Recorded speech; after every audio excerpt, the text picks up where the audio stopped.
이 시간 함께 나누실 하나님의 말씀은 시편 46편 1절에서부터 11절까지 말씀입니다. 구약 성경 836페이지에 있는 시편 46편 1절에서부터 11절까지의 말씀을 다 함께 봉독하시겠습니다. 하나님은 우리의 피난처시요 힘이시니 환난 중에 만날 큰 도움이시라. 그러므로 땅이 변하든지 산이 흔들려 바닷 가운데에 빠지든지 바닷물이 솟아나고 뛰놀든지 그것이 넘침으로 산이 흔들릴지라도 우리는 두려워하지 아니하리로다. 셀라. 한 시내가 있어 나뉘어 흘러 하나님의 성 곧 지존하신 이의 성소를 기쁘게 하도다. 하나님이 그 성 중에 계심에 성이 흔들리지 아니할 것이라. 새벽에 하나님이 도우시리로다. 문 나라가 떠들며 왕국이 흔들렸더니 그가 소리를 내심에 땅이 녹아도다. 만군의 여호와께서 우리와 함께 하시니 야곱의 하나님은 우리의 피난처시로다. 셀라. 와서 여호와의 행적을 볼지어다. 그가 땅을 황무지로 만드셨도다. 그가 땅끝까지 전쟁을 쉬게 하시며 활을 꺾고 창을 끊으며 수레를 불사르시는도다. 이르시기를 너희는 가만히 있어 내가 하나님됨을 알지어다. 내가 문나라 중에서 높임을 받으리라. 내가 세계 중에서 높임을 받으리라 하시도다. 만군의 여호와께서 우리와 함께 하시니 야곱의 하나님은 우리의 피난처시로다. 셀라. 아멘.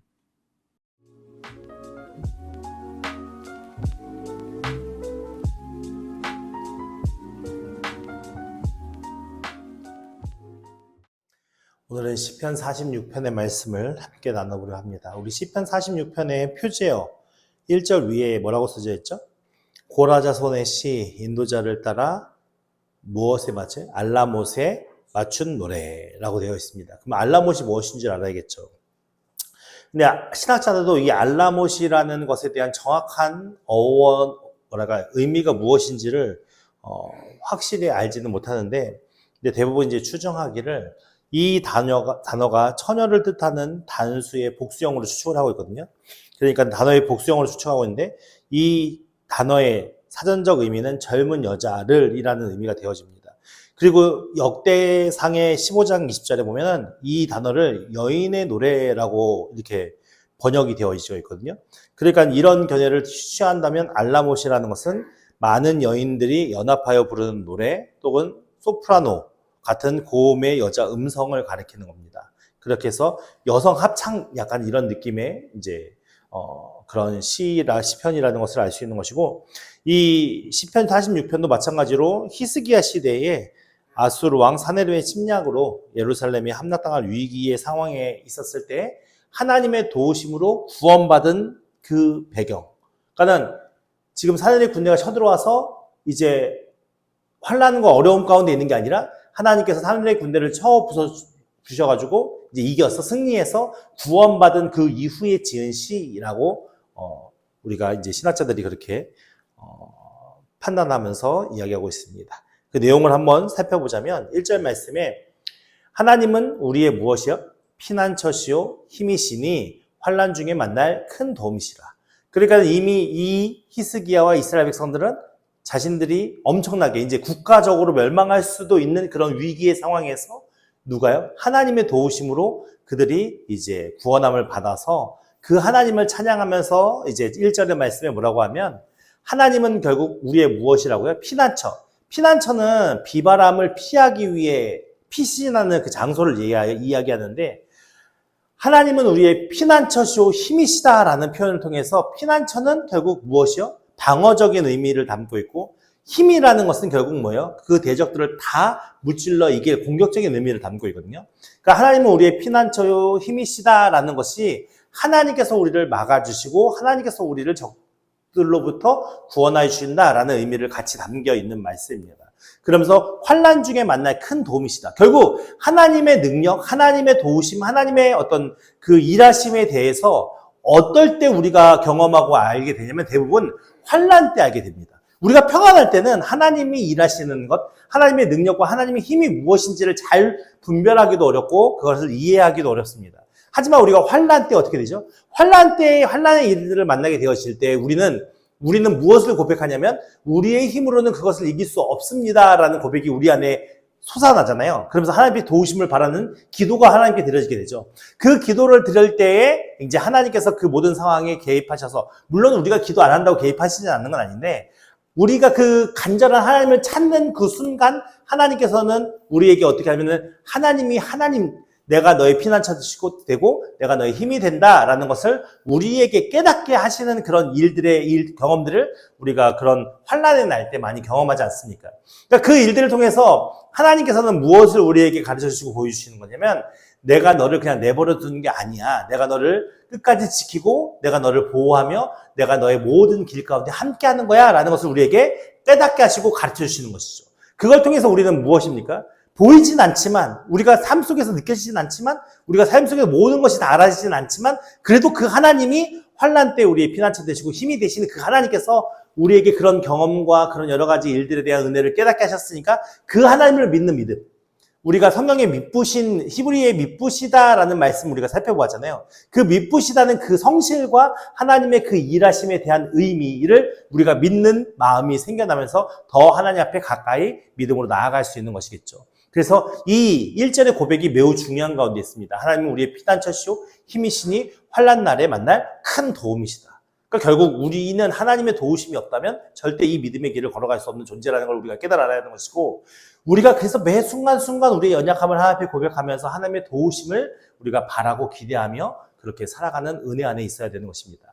그래서 2절 말씀에, 그러므로 땅이 변하든지 산이 흔들려 바다 가운데 빠지든지. 땅은 쉽게 흔들립니까? 안 흔들립니까?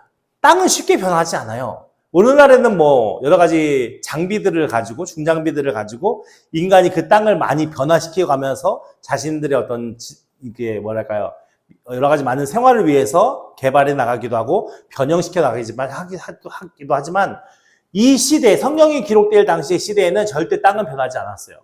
그러니까 그 땅이 변하지 않고, 산이 흔들려서 산이 움직입니까?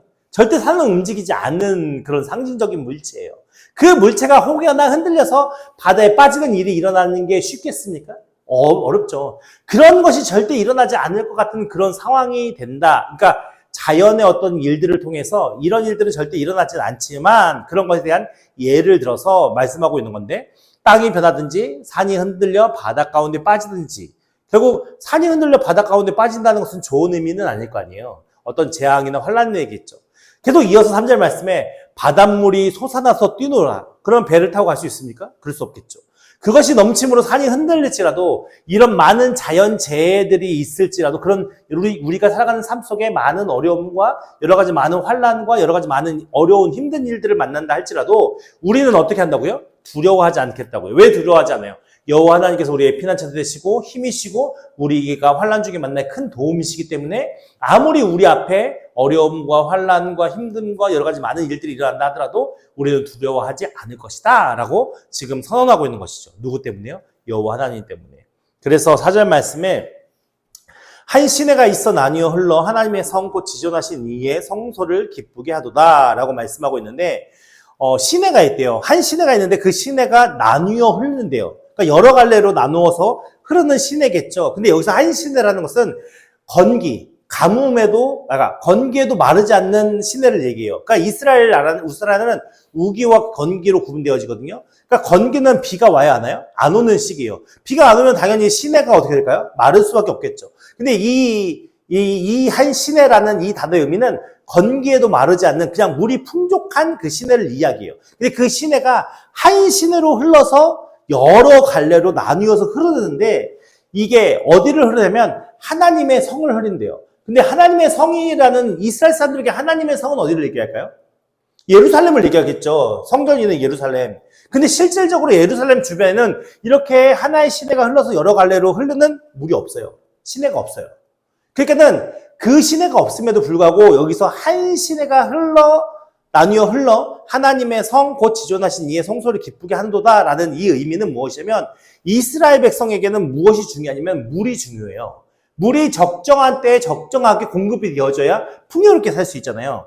그러니까는 이 한 시내, 물이 마르지 않은 이 한 시내가 흘러서 그 시내가 결국 나누어져서 어디를 지금 풍족하게 해주는 거예요? 하나님의 성, 그러니까 예루살렘, 그 하나님의 성이라는 것은 하나님이 왕으로 계신 그 성을 얘기하는 거잖아요. 그러니까 그 하나님의 통치와 다스림 안에 하나님의 백성들이 함께하는 그 성, 그 성에 그 물줄기가 흘러 들어가서 그 하나님의 다스리는 그 성이 풍요로움 가운데 있으니 이것이 어떻게 하나님의 기쁨이 될 수 있겠죠.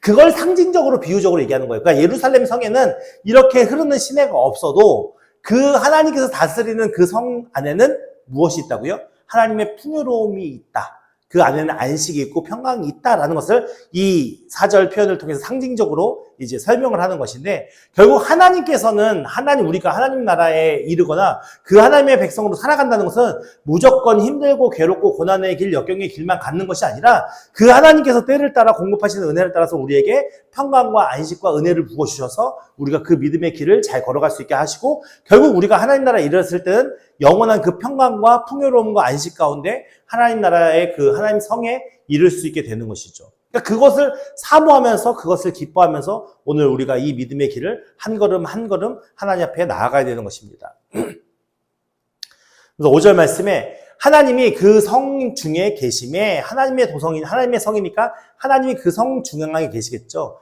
그 성은 어떻게 한다고요? 흔들리지 아니할 거예요. 어떠한 공격에도 어떠한 침입에도 어떠한 상황에도 흔들리지 아니할 것이래요. 근데 여기서 재밌는 표현이 그 다음에 나오는데, 새벽에 하나님이 도우시리로다.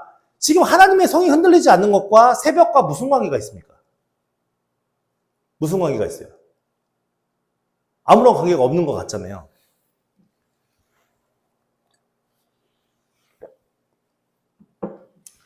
이 새벽이라는 것이 상징적으로 무엇을 의미하는 거냐면, 하나님이 선이라면 그 반대는 악이겠죠. 악이 가장 극심하게 왕성하게 활동하는 시기가 새벽이라고 생각을 하는 거예요. 그러니까 빛이 떠오르는 순간 어둠은 어떻게 돼요? 물러가게 되어 있잖아요. 근데 가장 어두울 때가 언제 그럴까요?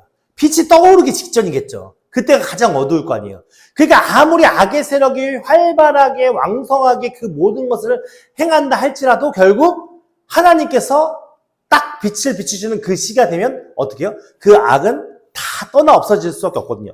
이것이 이들의 의식 속에, 이 유대인들의 의식 속에 있었어요. 그러면서 새벽에 하나님이 도우시리라 라는 이 말씀은 역사적으로 어떤 의미를 담고 있냐면은, 이제 사내립 군대가 이제 유대 땅, 모든 신들을 굴복시키면서 막 그 주변에 이제 나라들을 막 점령해 나가면서 결국 어디까지 오면 이스라엘까지 오게 된 거잖아요. 그 이스라엘까지 와서 이제, 히스기야한테 이제 항복을 촉구하는 이제 자신의 능력과 니네들 모든 신들은 다 우리 앞에 항복했어. 그러니까는 너희들도 항복해라는 연락을 받고 히스기야가 이제 어떻게 합니까? 그러니까 지금 이 군대가 여호와를 모독하면서 나오고 있는데 히스기야는 지금 어떤 마음을 가지고 있어요? 믿음으로 이 모든 상황을 타개하고자 하는 마음이었잖아요. 첫 번째 사내립의 침공 때는 어떻게 했죠? 자기가 생각을 해보니까 애굽이라는 막강한 군대를 이용해서 막으면 될 수 있을 것 같아서 애굽에게 도움을 요청했어요. 근데 하나님이 그걸 기뻐하셨어요? 기뻐하지 않으셨어요? 기뻐하지 않으셨죠. 결국 어떻게 합니까? 그것이 파기가 되면서 결국 거기서부터 큰 환난과 모욕을 당해요. 두 번째는요, 왜 사내립이 공격하게 되어졌죠? 이제 히스기야 왕 이스라엘 백성들이 오직 우리는 이제 다른 거 의지하지 않고 여호와 하나님만 의지할 거야 라고 얘기를 하니까 결국 사내립의 군대들이, 야, 니네들이 이제 우리한테 굴복하지 않고 여호와 하나님만, 니네들이 신만 섬긴다고? 야, 여기 주변 나라들의 신 모두 다 우리가 정리했거든? 너네들 근데 끝까지 그렇게 할 거야? 라는 것 때문에 공격해 온 거거든요. 그래서 이 사내립 군대가 왔다라는 소리를 들었을 때 히스기야가 어떡합니까? 무서워 떨면서 결국 누구의 도움을 구할 수밖에 없어요? 하나님의 도움을 구할 수밖에 없으니 기도했겠죠. 기도를 했어요. 하나님께 기도를 했더니 하나님께서 그 기도를 통하셔서 야밤에, 하나님께서 한밤에 사내립의 군대 18만 5천 명을 한순간에 전멸시켜버려요. 그러니까 그 사건이 있으면 이 말씀이 무엇을 의미하는 줄 알겠죠. 밤사이에, 그들은 기도했을 뿐인데 밤사이에, 새벽 밤사이에 하나님께서 그 모든 대적을 다 시체로 만들어주셨어요. 이스라엘은 아무것도 한 게 없는데. 밤사이에 새벽에 이미 하나님께서 도우셔서 그 성이 흔들리지 않게, 그 성이 침략당하고 농락당하지 않게 하나님께서 그 모든 것 가운데 역사하셔서 이스라엘에게 승리를 주셨다고요. 그러니까는 그 역사적인 그 배경 안에서 그들이 기뻐하며 즐거워하며 이 시의 글들을 찬양하는 거니까 6절 말씀 보니까 문 나라가 떠들며 왕국이 흔들렸더니 그가 소리를 내심에 땅이 녹았도다. 그러니까는 여러 나라가 말이 많았겠죠. 사내립의 군대가 이스라엘 쳐들어왔대. 이스라엘은 이제 조만간 다 점령당하는 거 아니야. 이스라엘 멸망당하는 거 아니야. 많은 이야기가 떠들었을 것이고 그것으로 그 많은 성에 있는 사람들이 그 이스라엘 백성들의 마음이 흔들렸을 거예요. 근데 그렇게 흔들렸지만 결국 어떡합니까? 여호와 하나님께서 한번 딱 소리를 내시니까 사내립의 군대가 전멸됐고 그리고 그것을 보면서 그 주변 나라들이 어떻게 된 거예요? 그 마음이 다 녹아졌다고요. 그러니까 이것이 마치 출애굽 시대에 여호수아와 이스라엘 백성들의 그 모습이 그 가나안 땅에 있었던 사람들에게 어떻게 비춰주는가를 보여주는 건 똑같은데 하나님께서 많은 기적과 이적을 이스라엘 가운데 행하시면서 가나안 땅을 점령해 나가잖아요. 그때에 많은 가나안 백성들이 어떤 마음이었냐면 이 이스라엘의 하나님의 역사심에 그 마음에 공포감, 두려운 마음이 들어서 결국은 그들이 마음이 녹았다는 그 표현을 통해서 어떻게 하면은 이미 전쟁도 싸움도 하기 전에 이미 패배감을 맛보고 절망감을 맛보는 그런 상황에 처해 있다고 말씀하고 있거든요. 그러니까는 땅이 녹았다라는 말씀이 그와 같은 말이에요. 그래서 이 하나님께서 일하시면 주변에 어떤 것도 그 하나님 앞에 떨 수밖에 없고 그 마음이 녹아내릴 수밖에 없고 우리 인간들은 그 하나님의 존재 앞에서는 이렇게 녹아질 수밖에 없는 연약함 가운데 있다는 것을 우리가 알아야 하는 것이죠. 그래서 유일시이신 하나님만 섬기고 그 유일시이신 하나님의 그 백성이 되어서 하나님의 놀라운 은혜 가운데 거하는 것이 우리에게 얼마나 귀한 복임을 우리가 알아야 하는 것이죠. 실제 말씀에 만군의 여호와께서 우리와 함께 하시니 야곱의 하나님은 우리의 피난처시도다. 야곱의 하나님은 누구를 얘기하는 겁니까? 야곱은 누구를 지칭하는 겁니까? 이스라엘 백성. 야곱을 통해서 이스라엘 백성 민족이 물론 아브라함의 후손이겠지만 아브라함, 이삭, 야곱의 12지파를 통해서 이스라엘이 더 확정적으로 그 백성이 이루어지는 형성기가 되었기 때문에 그 야곱과 약속하신 하나님, 아브라함과 이삭과 야곱과 약속하셨던 그 하나님께서 이스라엘 민족들을 세우셨고 그 이스라엘 민족들을 하나님 나라 자녀로 삼아주셨잖아요. 그러니까 단순히 이들의 역사적인 의미 안에서는 이스라엘 백성들을 의미하는 거겠지만 영적인 의미 안에서는 오늘날 우리가 하나님 자녀가 된 모든 이들을 얘기하는 것이겠죠. 그래서 만군의 여호와께서 누구와 함께 하셔요? 우리와 함께 하신다고요. 그러니까 만군의 여호와와 함께하는 자들은 두려움을 가질 필요가 있습니까? 당연히 없겠죠. 그러니까는 우리 하나님이 결국 우리의 피난처시니까 우리는 힘들면 어디로 도망가면 돼요? 하나님께로 도망가면 되는 겁니다. 8절 말씀에 와서 여호와의 행적을 볼지어다. 하나님의 일하심을 보라는 거죠. 성경에 기록된 하나님의 여러 가지 많은 일들, 약속들, 그 하나님께서 어떻게 성취하셨고 그 하나님께서 그 하나님의 백성들 가운데 어떤 일을 행하셨는지를 바라보라 이거죠. 볼지어다. 그가 땅을 황무지로 만드셨도다라고 말씀하셨는데 황무지라는 표현은 경악, 놀람, 황폐함 등을 의미를 지니며 성경에서는 주로 전쟁을 휩쓸고 간 상처와 고통스러운 상황을 포괄적으로 의미해요. 그러니까는 지금 봐라! 하나님께서 어떤 일을 하셨는지 어떤 일을 하셨어요? 간밤에 사내립의 군대 18만 5천 명을 다 죽이셨어요. 그러니까 그것이 황무지처럼 됐다. 그 모든 것들 속에 전쟁에 승리를 주셨다. 모든 것이 황폐하게 되어졌다. 그 말씀을 의미하는 겁니다. 그러니까 대적들이 아무리 강하게 보여도 대적들이 아무리 무서워 보여도 결국 하나님의 손 앞에서는 아무것도 아니다. 그들이 다 황폐해질 수밖에 없고 황무지처럼 될 수밖에 없다라는 것을 표현하는 것이고요. 9절 말씀에 그가 땅끝까지 전쟁을 쉬게 하시며 활을 꺾고 창을 끊으며 수레를 불사르시는도다. 그러니까 결국 하나님께서는 이 전쟁을 어떻게 하셨어요? 끝내셨어요. 왜 끝내시는 거죠? 그냥 단순히 전쟁에서 이기게 하시기 위해서 하나님께서 일하시는 건가요? 아니요. 그 전쟁을 끝마치면서 무엇을 하게 하셔요? 쉬게 하시기 위함이에요. 결국 하나님께서는 전쟁을 끝내는데 그 끝냄을 통해서 평강과 안식을 주시고 싶은 거예요. 우리들의 삶 속에 많은 전쟁들이 있죠. 어떤 전쟁이 있습니까? 우리 마음의 전쟁들이 있잖아요. 많은 마음의 전쟁들. 근데 하나님께서 우리에게 무엇을 주시길 원하신다고요? 평강과 안식을 주시길 원하신다고요. 전쟁이 끝나서 쉬게 하시길 원하세요. 누구 앞에 있었을 때? 하나님께 있을 때. 근데 우리의 마음은 계속 어떻습니까? 계속 그렇게 하나님으로부터 멀어져서 세상 것에 대한 집착과 세상의 것에 대한 관심도가 있다 보니까 계속 끊임없이 우리의 마음속에 전쟁이 일어나죠. 그 전쟁 가운데 쉼이 있습니까? 없습니다. 결국 우리가 하나님 아무것도 못해요. 어떻게 할 줄 모르겠어요. 우리가 포기하지 않는 이상 그 전쟁의 끝은 없고 그렇게 포기해서 하나님 앞에 피해 왔었을 때 하나님께서 그 전쟁을 끝내시고 우리 가운데 쉬게 하시는 거예요. 그래서 결국 쉬게 하시기 위하면 어떻게 됩니까? 그들이 가지고 있는 병기들을 꺾으시고 창을 끊으시고 그들이 가져온 수레라는 것은 수레를 통한 오늘날 전차 같은 거니까 그 모든 것을 불살라 없애버려야 전쟁이 끝날 거 아닙니까? 그래서 그 모든 일들을 여호와 하나님께서 행하셨다라고 선언하고 있는 겁니다. 그래서 10절 말씀에 이르시기를 너희는 가만히 있어 내가 하나님 됨을 알지어다. 결국 우리가 해야 할 일은 뭐예요? 가만히 있으면 돼요. 하나님을 믿는 믿음으로 그 믿음 안에서 하나님만 바라보고 가만히 있으면 돼요. 그 모든 일들은 누가 하시는 거예요? 하나님께서 모든 일들 가운데 역사하신다고요. 근데 그 일들 가운데 역사하시는 하나님께서 왜 그렇게 하시느냐? 내가 문 나라 중에서 높임을 받으리라. 하나님이 하나님 되심을 누구를 통해서 나타나시는 거예요? 이스라엘 백성. 오늘 믿는 자들을 통해서 그 하나님이 문 나라 중에서 높임을 받으라. 하나님이 하나님 되심을 나타내기 위함이라고요. 그러니까 오늘날에도 예수 믿는 사람들, 예수님께서 수고하고 무거운 짐진 자들아 다 내게로 오라 말씀하셨을 때에 그 앞에 나아온 자는 병든 자들, 아픈 자들, 가난한 자들, 고아와 과부, 힘이 없는 자들이 나오거든요.